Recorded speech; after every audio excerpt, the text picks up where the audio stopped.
هادن ها بوستون بيش ماستا يبتي هوا ديالك تيك حمد باسدش نتسني بشتي ما قدر در أخناني شو دول ويجر يوجواش دور ياسخو aldıq duaqda oturur. Txolor bir yaxıl o nəni xuşa.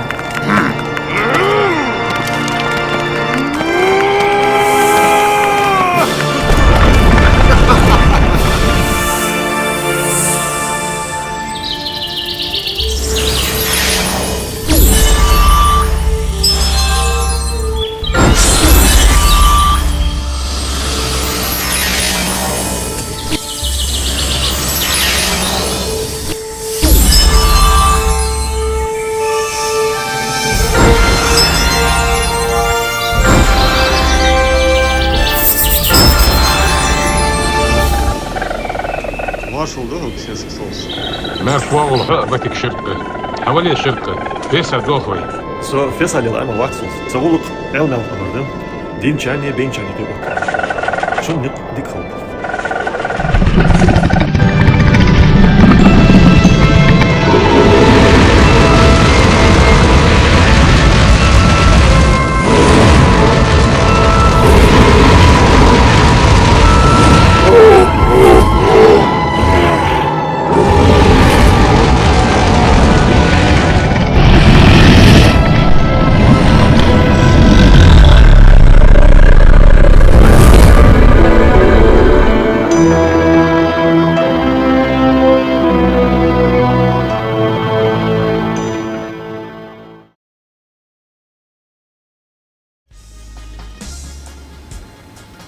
Осень.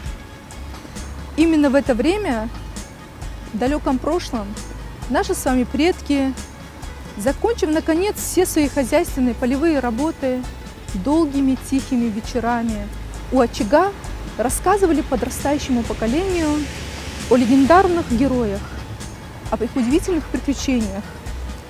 Так, из уст в уста, из поколения в поколение все эти предания дошли до нас с вами. Муашыл Дышига Хамсар Мехкой. Здравствуйте, с вами Танзила Заурова и передача «Летопись сурдуков». Кто такие эти мифические нарты? Кто и когда их придумал? В чем особенность ингушского нартского эпоса и почему его всем следует знать? На эти и другие вопросы, надеюсь, мы с вами получим сегодня ответы.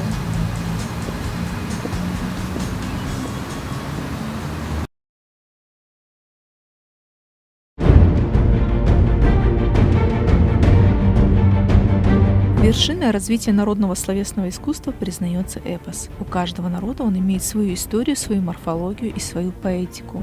Одной из самых прекрасных жемчужин ингушского фольклора является нартский эпос, национальная версия которого имеется почти у всех народов Кавказа. Эпос, как известно, является вершинным жанром фольклора. Первые из известных нам нартских сказаний ингушей опубликованы Чахом Ахриевым в 70-е годы XIX века. Незначительное количество текстов о нартах записал в Горной Ингушетии Башир Далгат, Фома Иванович Гарипекин, Магомед Шабагиев. И относительно незначительное количество текстов нартских сказаний, записанных в Ингушетии, объясняется тем, что их стали записывать уже на стадии затухания жанра. Последние нартские сказители жили в начале XX века. Это Бибу Ахриев, Патиев Суси, Идрис Цицкиев. Ингушский нартский эпос дошел до первых исследователей в устной форме. В XIX веке его стали записывать и публиковать ученые-фольклористы. В XX веке он изучался уже в научных учреждениях, но, к сожалению, изучение было прервано депортацией ингушского народа в 1944 году. Возвращение к изучению состоялось не скоро. В последнее время нартиадой интересуются ученые-историки. Кавказовед, историк Руслан Бузуртанов подробно нам расскажет, кто такие нарты, где они и когда зародились. Маршал Дышик Руслан. Да, маршал Волпин. Что такое эпос? Кто такие нарты? Были ли они героями или народом? Как изучали этот эпос? Куда они ушли? Как они уходили? Какой они подвиг совершали? Вернутся ли эти нарты? Я на этот вопрос целую, как говорится, отдельную тему осветил в своей этой работе. Кавказский нартский эпос, том 1, там где-то 180 тем, 178 вот так тем.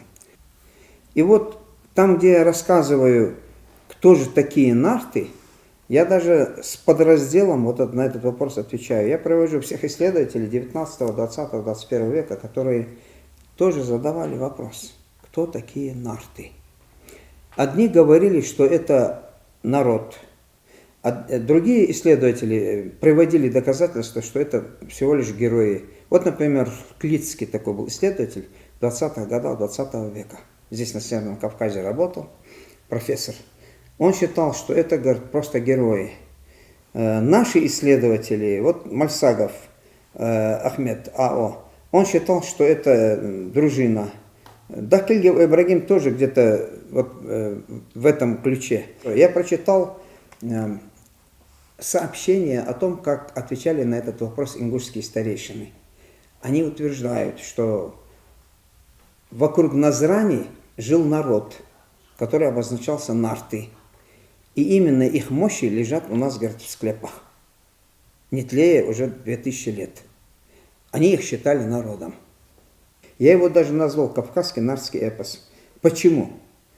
Потому что все посягают его присвоить. Его не надо присваивать. Это кавказский эпический цикл. Его не надо никуда растаскивать. Ни в иранскую, ни в монгольскую степь. Так как исследователи делают. Не надо этого делать. Это древнее наследие Кавказа. Вначале, может быть, устное было, потом записывали. Вначале их как записывали как сказки, потом как песни, потом как сказания. Ну, по-разному. Почему я смело говорю? Вот, например, простой пример. Уздият Башировна Далгат, дочь Башира Далгат, она пишет, что я, читая вот этот эпос, вижу, говорит, чувствую, просто ощущаю, говорит, дыхание безбрежных просторов, говорит, евразийских степей. Я не ощущаю. Почему? Потому что эти герои разговаривают на языке, которым разговаривали наши отцы поколениями, сотнями поколений. Да. И все сюжеты у нас очень архаичные.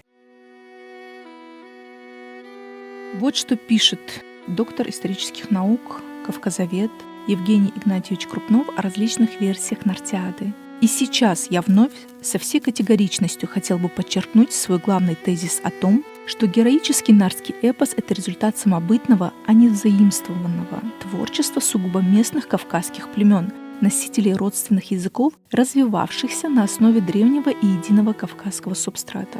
Поэтому не случайно нартский эпос возник и развивался в таких районах Северного и Западного Кавказа, на территории которых на рубеже бронзового и железных веков бытовали близкие между собой так называемые археологические культуры – кабанская, прикубанская и колхидская. Они развивались и развились также на базе более древних родственных культур эпохи бронзы. Ныне же на этой территории проживают ингуши, кабардинцы, чеченцы, черкесы, адыгейцы, абазины и абхазы, то есть народы, принадлежавшие к особой так называемой кавказской языковой семье, отличной от всех языковых систем мира. Я знаете, как пишу? Наши герои Кавказа родились в камне, жили среди камней и ушли умирать в камне. Понимаете?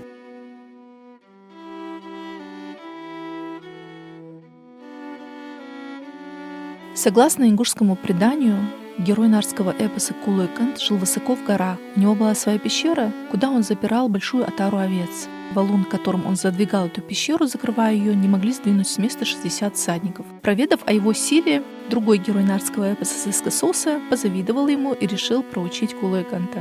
Они хитростью его связали и увели его в отару овец. При этом они убили его говорящего козла, который управлял этой отарой. Связанный Кулой-Кант дотянулся до кости убитого животного, проделал в нем отверстие пальцем и начал играть свою жалобную мелодию, которую услышали его родственники в поселении.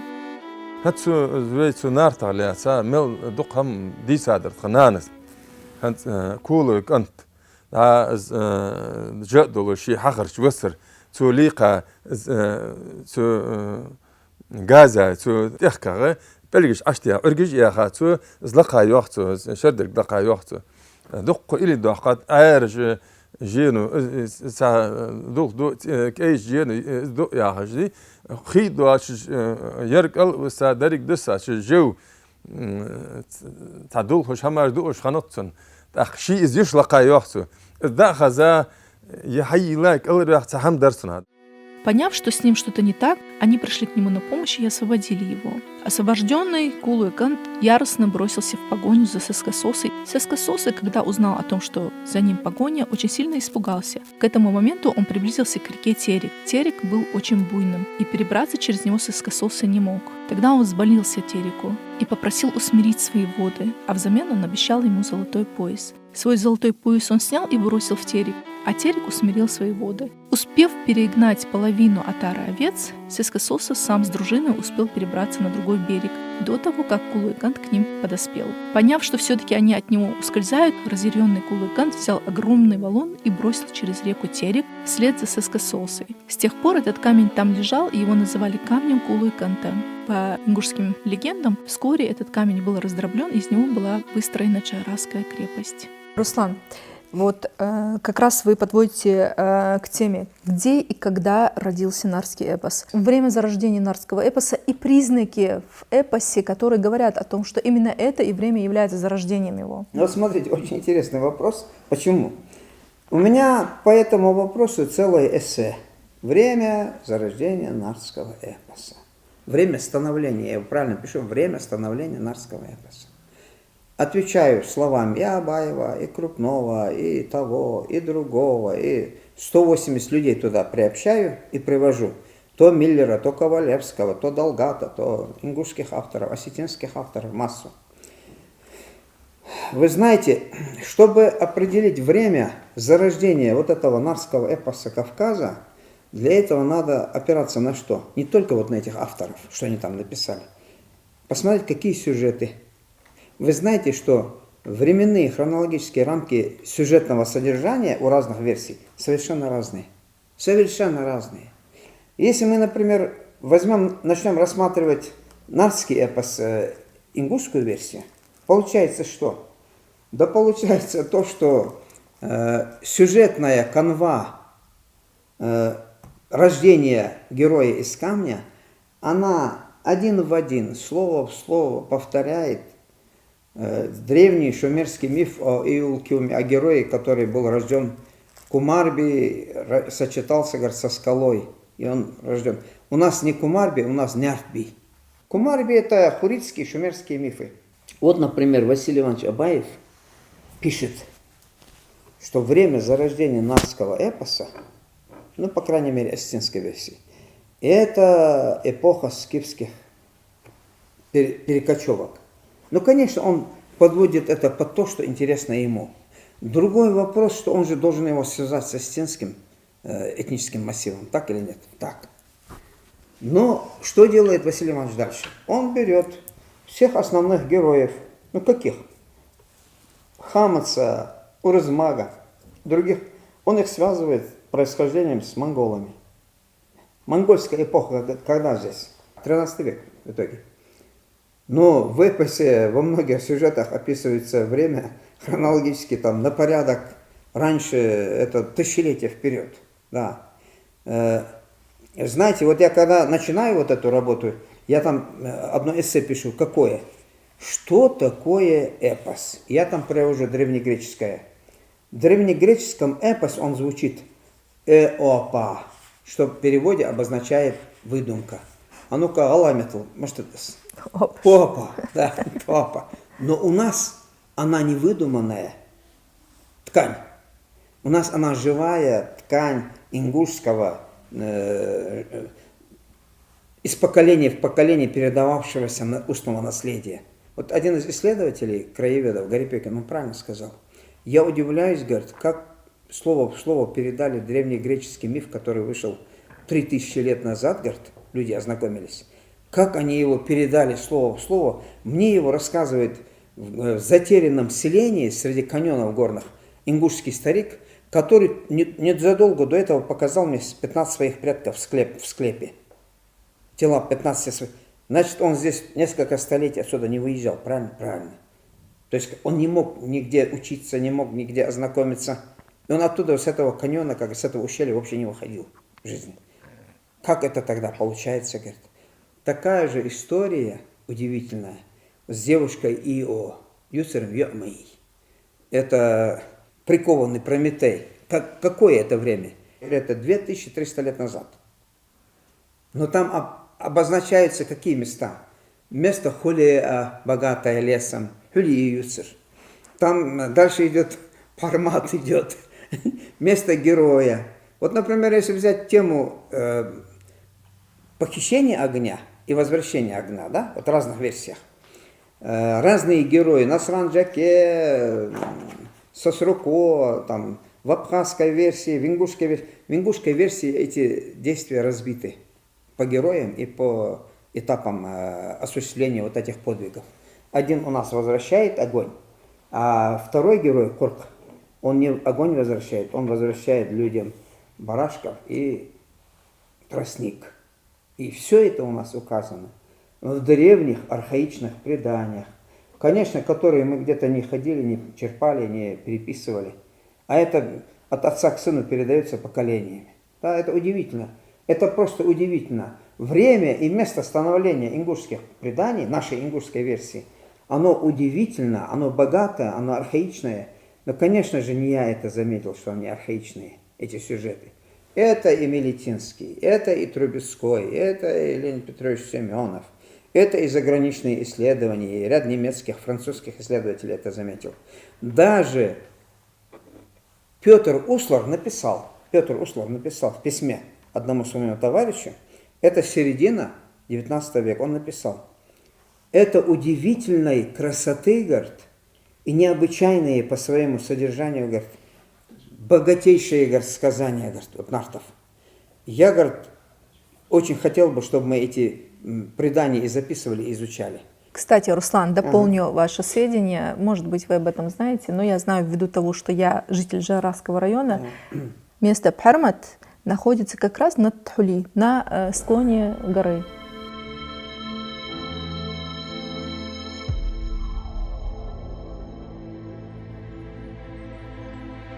Героиня прикованного Прометея, вот эта девушка Ива, что она сказала? Она сказала словами ингушской древней архаичной молитвы: «Аллило, аллило», и говорит, собирает людей. Но это же написано на древнегреческом языке, это же написано древнегреческим философом, который даже, может, и не знал, что будет когда-то такой народ ингушский, что будет великолепный Бузуртанов Руслан, который все это будет исследовать, понимаете? Что это будет вот эта команда сегодня, которая великолепные вопросы задает. Почему все-таки важно знать нарский эпос? Представьте себе, будучи краеведом, он же был егерь, он занимался лесоводом, был Гарипикин, даже он это понял и сказал: это удивительные сказания, их надо записывать. А знаете, как Всеволод Миллер записал: если мы сейчас упустим время записывать, это в конце 19 века, если мы упустим, говорит, возможность услышать и записать вот это великолепие, говорит, Кавказа, вот эти устные народное творчество, мы, говорит, это все упустим, уйдут вот эти люди, говорит, носители вот этих знаний. Он об этом сожалел и понимал, что происходит. Но, слава Богу, хотя бы часть мы записали. Хорошо, что хоть часть записали. В этих нартских сказаниях не только приводятся данные о каких-то подвигах, не только приводятся имена героев, что они делали, где они захоронены, где они родились, где они осуществляли подвиги. Но там же приводятся фразеологизмы, там же приводятся словосочетания, которые сегодня уходят потихоньку из живого ингушского языка. Но они обозначают, вот, например, в одном сказании указывается, сожалея об одном старике, говорится: «Дякас хабор».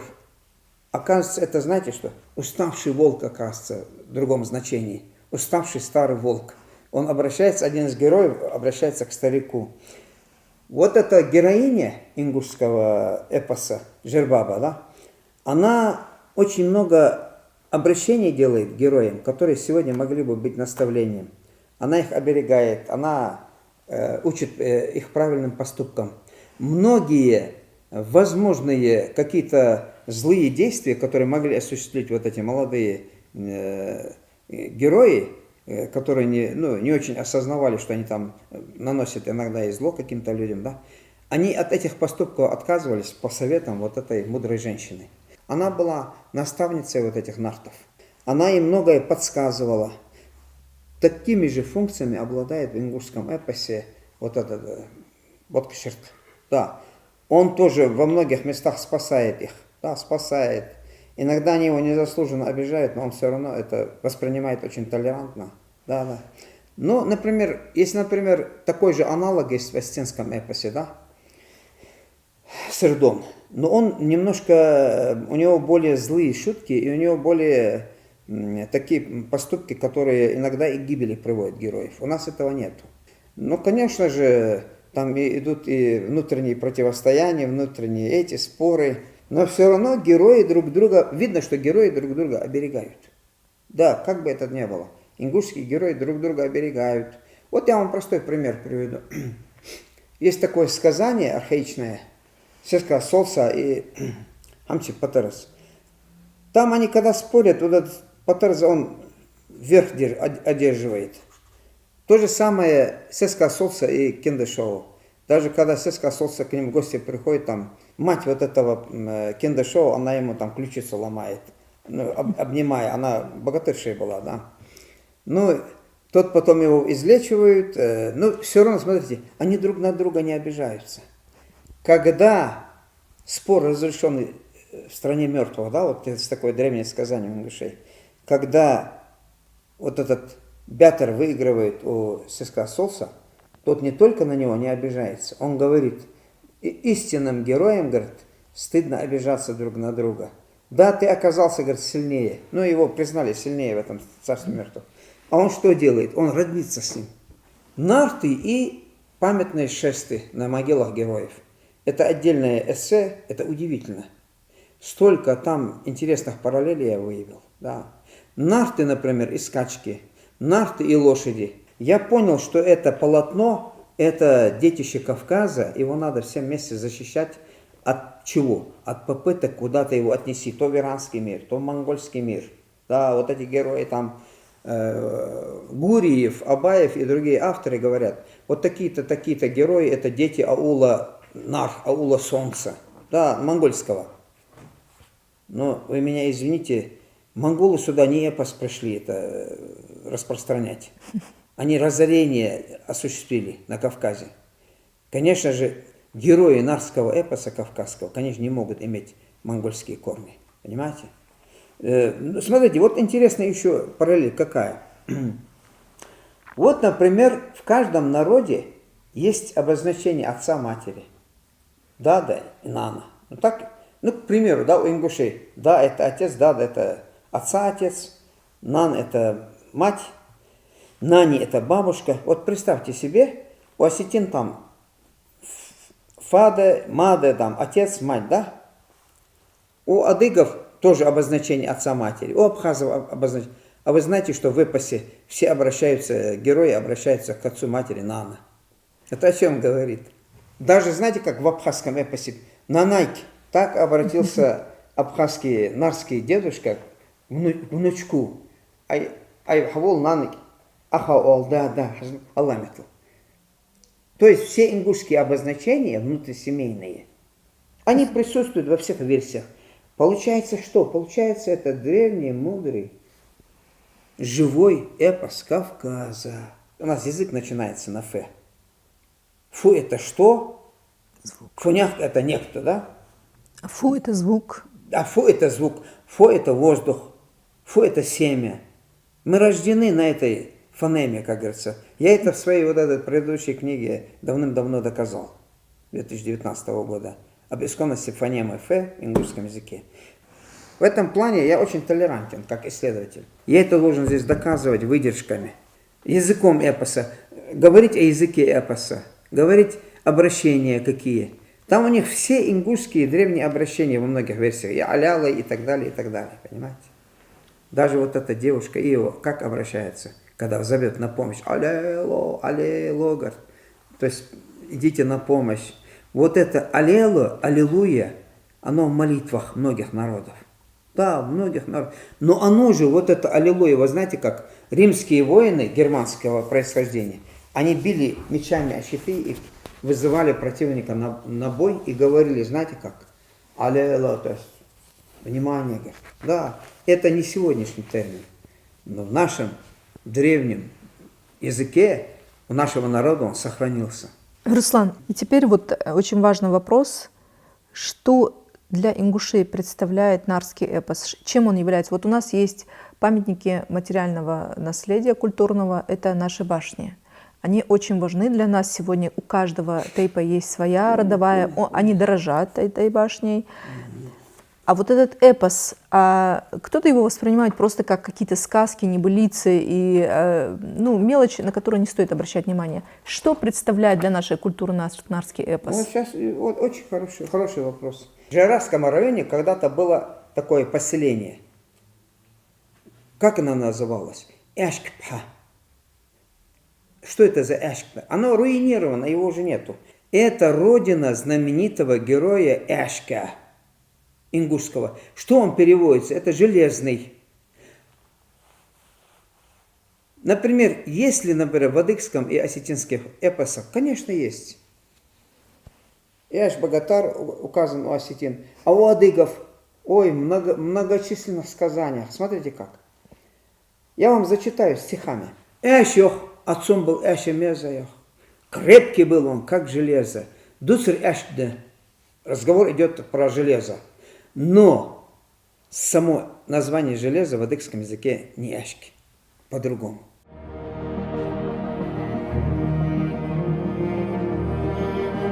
Гордость, независимость и определенное свободолюбие нартов, сопряженные с беззаветным героизмом и всяческим презрением к смерти, а также и проявление рыцарства в бою и быту, все вместе порождает к ним симпатию, которая, начиная со времен человеческой юности, ранней бронзы, длится сквозь века, тысячелетия, вплоть до наших дней. Некоторые родовые богатыри, поименованные Эш, Киндашоу и другие, чаще называется родовая принадлежность героя Улайкант, Бархойкант, Баркинхойкант. Случается также, что в имени героя значится местность его проживания – Охкаройкант.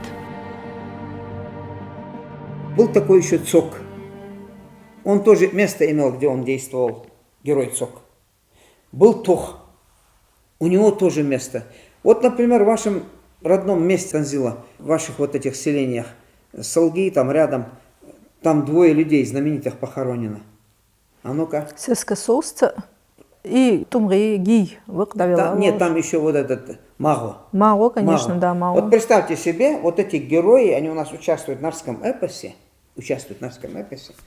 но они имеют и свои святилища там, вот их родовых селениях. И захоронения. Да, и захоронения имеют. То есть каждый герой ингушского эпоса обозначен, где он родился, где он, как говорится, крестился, где он совершал подвиги, где он нашел свою любовь, да, где он упокоился. У нас это можно показать, у нас об этом можно рассказать. Характерно, что имена этих героев воспринимаются как имена собственные. Нарский эпос весьма древен. В рудиментарной форме в нем отразились матриархат и каменный век. В праоснове эпоса лежит древняя мифология, по которой герои мифы не отличаются от героев реальных. Герой эпоса на равных общается с мифическими героями и существами. Также он довольно свободно путешествует из этого солнечного мира в потусторонний мир, мир мертвых. Старожилы рассказывают, что эту стелу установил сам Маго. Также они помнят, что вроде бы здесь лежал еще один камень, на котором был отпечаток конского копыта. Они объясняют, что отпечаток был произведен еще в те времена, когда камни были жидкие. И произвел его Зауркант. Ингли Экат, Дилоузбя, Зауркант, как говорят старики. Я вам начал с курганов. А вы знаете, что там башни были?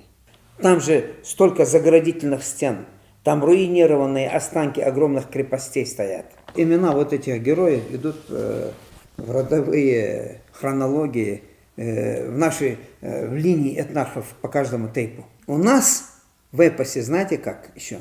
У нас в эпосе даже описывают, как строили, да, особенности. Слепы как устанавливали. Это культовая триада, башня, склеп и святилище, которым живет наш народ уже на протяжении многих не столетий, тысячелетий. Почему я смело говорю? С бронзового века захоронений и в Тли, и в Игикале, в Даряльском ущелье, во многих этих местах, которые исследованы то Хатисяном, то Крупновым, то Марковиным. И в ингушском весь эпосе, и в других эпосах, конечно же, приводят и этнографические данные, как это происходило там, как жили про башни. Во многих версиях ингушской, осетинской и других балкарских, карачаевских о чем говорится? Говорится о том, что до захода солнца и захоранивать надо было. Если, например, какой-то герой посещает мир теней, он должен был вернуться правильно. В ингушском эпосе как называют вот эти закатные лучи солнца? Хамчи Патарсха. Правильно, верно. Видите как?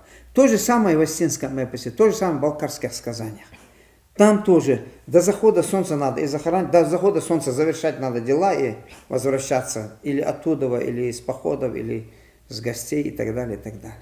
Ну, таких вот этих этнографических тонкостей, конечно, в наших версиях очень много. И я не скажу, что нам их подарили со стороны. То будь с Монголией, будь...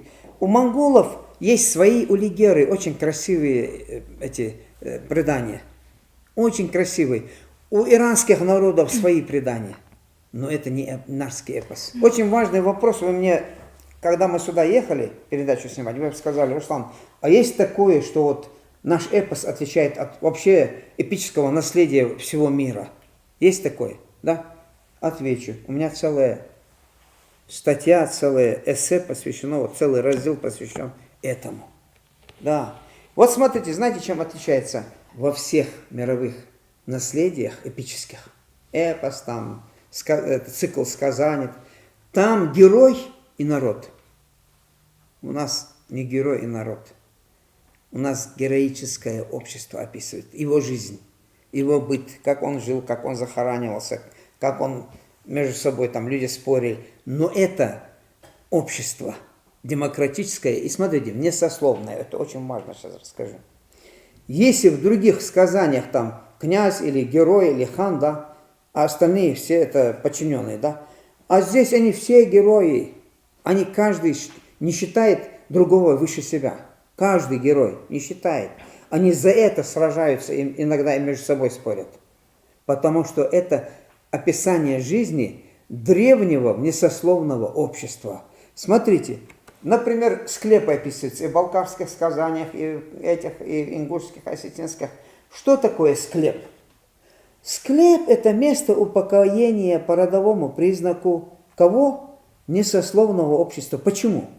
Потому что если в этом обществе будет князь и раб или холоп, они вместе не будут захоронены. Здесь сословия не признавали. Это были свободные демократические общества, в числе которых самым главным я укажу ингушей. Почему? Потому что вот это у нас выработалось и в фразеологизме, и в поговорке, в саму жизнь этого древнего мудрого народа. Вот это равенство прав и обязанностей, оно здесь у нас в крови, оно у нас в плоти. Вот любой эпос возьмете, там какие-то герои и все остальные, да. У нас нет, у нас нарты. Название вот это нарты, про это тоже споры идут. Нар – это мужчина, герой. Это и в хуритском языке, и в шумерском языке. А у нас сюжеты, они давным-давно установлены, что они древние, мудрые, они состоявшиеся, они уже сложившиеся. Нам ничего не надо складывать. Руслан, Да. последний вопрос. Лично ваш любимый герой нарского эпоса? Мой любимый герой нарского эпоса, отвечаю честно и прямо, все нарское общество. Знаете почему? У каждого нашего героя есть и хорошие, и нехорошие поступки. У каждого, назовите любого. Я вам скажу, вот здесь он хорошо сделал, вот здесь он плохо поступил. Они живые люди. Вот эти наши герои, они живые люди. Тот же Ботка Ширка, тот же Сеска Солса, тот же Патарас, тот же... Каждый герой. В одном месте он хорошо поступил, в другом не очень. Понимаете? Как я могу их кого-то выделять или... Понимаете, о чем? Вот это наше древнее героическое общество, нартов, героев, да, Кавказа. Вот это и есть мои любимые герои. Многие исследователи нартского эпоса считают, что когда-то ингушские нартские сказания рассказывались и пелись. В начале 20 века в Ингушетию с целью записать ингушских сказителей и музыкантов приехал композитор Адриан Павлович Митрофанов. Он успел записать многих музыкантов, которые еще исполняли свои песни на смычковых музыкальных инструментах чондырь и атхекпандр. Среди них есть Магомед Аушев из селения Волгаюрт. Адриан Павлович Митрофанов зафиксировал одну из его мелодий «Кулый кантнец» В нотах она хранилась более столетия в Ростовском архиве, откуда ее привез ингушский историк, краевед Берснах Газиков. Благодаря ему мы сегодня с вами ее можем услышать.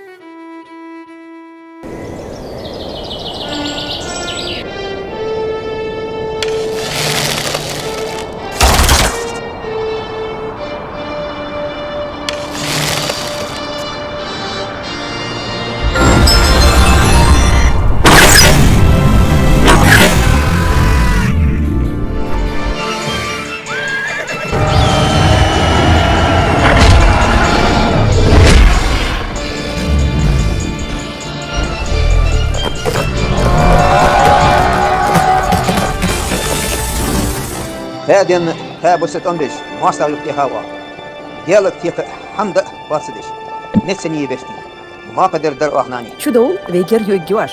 Дал ряску. Алдук дуахтолчу. Тхолор деж я хало нан хуша.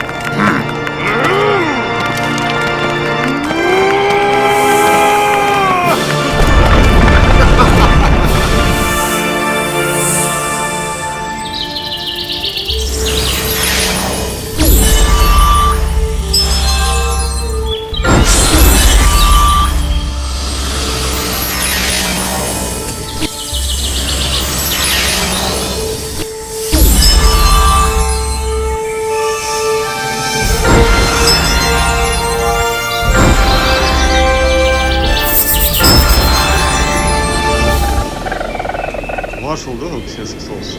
مرفوع بتك شركة حوالي شركة بيسا دوخوي So, fesalil einmal Wachstum. Zeruluk, elmel anladım.